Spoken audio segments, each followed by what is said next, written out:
美国坏事做尽，却又称想和中国谈谈，原来是想找中国帮忙。大家好，我是肖云华，欢迎来到云华观点。今天我们聊聊中美激烈博弈之际，美驻华大使低头认错，明明坏事做尽，却又想和中国谈谈。最近在中美博弈最激烈的时刻，当美国不断在亚太加码军事力量，对围堵中国进行战略布局的关键时刻，美国驻华大使尼古拉斯·伯恩斯却在公开场合表示，称美国想和中国谈谈。美国葫芦里到底卖的是什么药呢？伯恩斯还特地对此进行了解释，表明美国是不想与中国脱钩，还强调美国投资者有1.2万亿美元的中国股票和债券，称美国政府鼓励美国人在中国投资。在一些分析看来，伯恩斯这番表态大有低头认错的意思。为何这么说呢？相信一些朋友还不知道，这个现任美国驻华大使伯恩斯其实是对华态度相当激进的一个政客。他自上任之后没少炒作中国威胁论，还一度誓言要捍卫美国的利益，要对中国保持强硬。由此可见，伯恩斯此番希望和中国谈谈，不想与中国脱钩的表态，或多或少有点低头认错的意思。那么问题来了，一向对华强硬的伯恩斯为什么要选择在这个时间节点进行这样一番表态呢？他到底是打的什么算盘呢？毕竟从美国近段时间针对中国所做的动作来看，实在想不出美国到底有什么想和中国谈的。不管是拜登完全不顾我国方面的多次警告，接连释放危险言论，声称美军会武力干涉台海问题，还是美国通过了对台军售计划，即将向台当局出售用来牵制解放军的危险武器。甚至在美国极力推动印太战略这一大背景下，日韩这两个中国的邻居也蠢蠢欲动了起来。日本就不用说了，不久前还打算利用前门巡航导弹瞄准中国，要将我国沿海城市纳入其导弹的打击范围。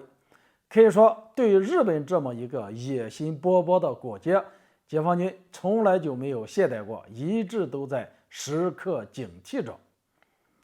然而眼下的韩国也开始逐渐变得危险起来，其不仅完成了萨德部署的关键一步，还于近日成功设立了北约代表处，加强了同北约之间的关系。在我看来，韩日两国所做的这些危险举动，如此的针对中国，主要原因就是受美国所影响。毕竟自俄乌冲突爆发之后，美国一直希望于在中国周边挑起一场战争，继而把对付俄罗斯所用的那些手段再施加到中国身上来。其实说来说去，也就是想说一点，那就是美国对我们可谓已经是坏事做尽了。既然如此，美国为什么还要找中国谈谈呢？原来从美国近期透露的一则新闻来看，美国这是想找中国帮忙。据悉，全球知名对冲基金城堡集团的 CEO 肯·格里芬近日在出席一场投资者峰会上表示，称美国经济将会陷入衰退，并预测美国经济衰退的时间最早可能就在明年。然而，对美国经济前景感到悲观的并不只是格里芬一人，